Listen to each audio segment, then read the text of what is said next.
Hello दोस्तों, हमारे YouTube channel में आपका स्वागत है।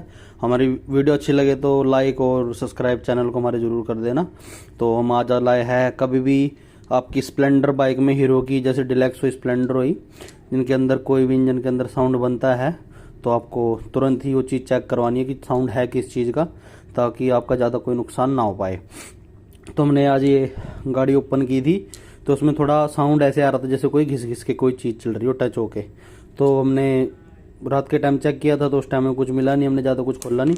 तो फिर हमने आज सुबह कस्टमर वापस बुलाया।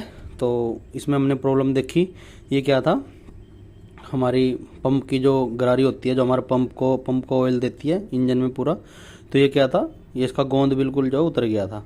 तो उसके रीज़न से आपके भी दिक्कत क्या हो, साउंड बन जाएगा गाड़ी में, सप्लाई ऑयल की बंद हो जाती है। तो उसके रीज़न से हमारा इंजन कभी भी सीज हो सकता है। तो आपके कभी भी इंजन में कोई साउंड आता है तो आप तुरंत इसको चेक करवाएं।